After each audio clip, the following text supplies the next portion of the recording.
ఎన్ని అవాంతరాలు ఎదురైనా అర్హులైన ప్రతి పేదవాడికి పింఛన్ అందజేస్తామని రాజమండ్రి అర్బన్ ఎమ్మెల్యే ఆదిరెడ్డి వాసు అన్నారు. గత ప్రభుత్వంలో పనికిరాని నిబంధనలు పెట్టి పెన్షన్లలో కోతలు విధించారని ఆరోపించారు. ఇచ్చిన మాట ప్రకారం త్వరలోనే అన్నా క్యాంటీన్లను కూడా ప్రారంభిస్తామన్నారు. గత ప్రభుత్వం కంటే తక్కువ మంది సిబ్బందితోనే పెన్షన్ల పంపిణీ చేపడుతున్నామంటున్న ఎమ్మెల్యే ఆదిరెడ్డి వాసుతో మా ప్రతినిధి రాజేష్ ఫేస్ టు ఫేస్.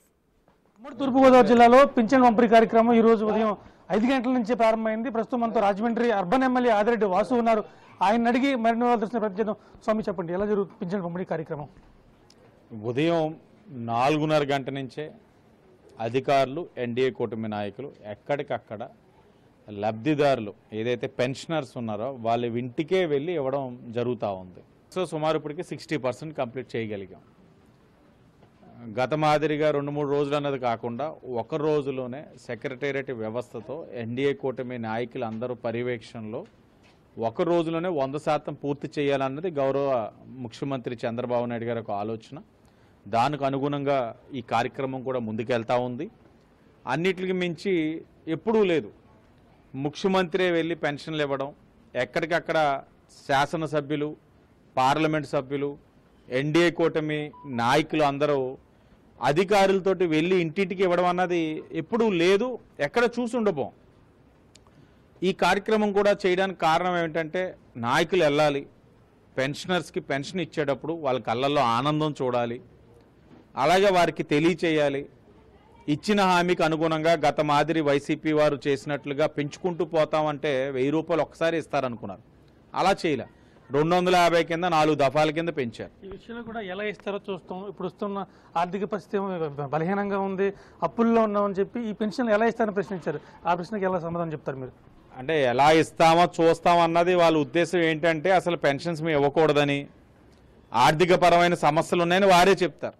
ఇంత అప్పు చేసామని వారే చెప్తారు.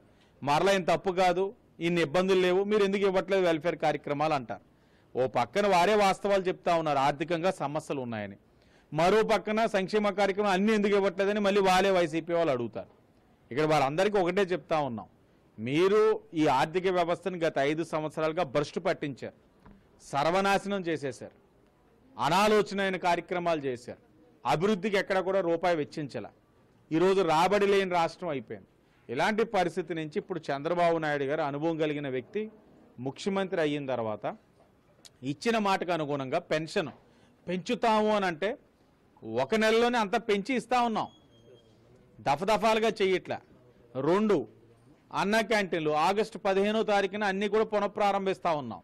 రాజమండ్రి సిటీలోనే 3 ఉన్నాయి, 3 ఓపెన్ చేస్తూ ఉన్నాం. 3 తల్లికి వందనం దాని మీద అధ్యయనం చేస్తూ ఉన్నారు గౌరవ మంత్రి లోకేష్ గారు. ఏ విధంగా వారికి అందజేయాలి, ఏ విధంగా వాళ్ళందరికీ ప్రోత్సాహం కలిగించాలి, ఎలా ఉంది ఆర్థిక వ్యవస్థ పరిస్థితి, ఇవన్నిటి మీద కూడా క్షుణ్ణంగా పరిశీలించి ఒక్కొక్కటిగా చేసుకుంటూ వెళ్తా ఉన్నాం. మొత్తం చూసుకుంటే ఎవరు ఎన్ని ఆరోపణలు చేసినా అర్హత కలిగిన ప్రతి వ్యక్తికి పింఛన్ అందుతుందనేది ఆదిరెడ్డి వాసు చాలా స్పష్టంగా చెప్తున్నారు. అలాగే కొన్ని నిబంధనల పేరుతో కొన్ని చోట్ల పెన్షన్లు తొలగించినప్పటికీ తెలుగుదేశం నాయకులు, కార్యకర్తలు కానీ నాయకులు కానీ అందరూ పూనుకొని వాళ్ళకి న్యాయం చేస్తాం, వాళ్ళకి ప్రభుత్వం లేకపోయినా కానీ వాళ్ళకి పెన్షన్లు ఇచ్చే కార్యక్రమం చేస్తూనే చేపట్టాం. ఏది ఏమైనా కానీ పెన్షన్ల కార్యక్రమం ఎట్టి పరిస్థితుల్లో ఆగదని చెప్పి ఆదిరెడ్డి వాసు చాలా స్పష్టంగా చెప్తున్న పరిస్థితి. కేవలం రవిశంకర్తో రాజేష్, బిగ్ టీవీ, రాజమహేంద్రవరం నుంచి.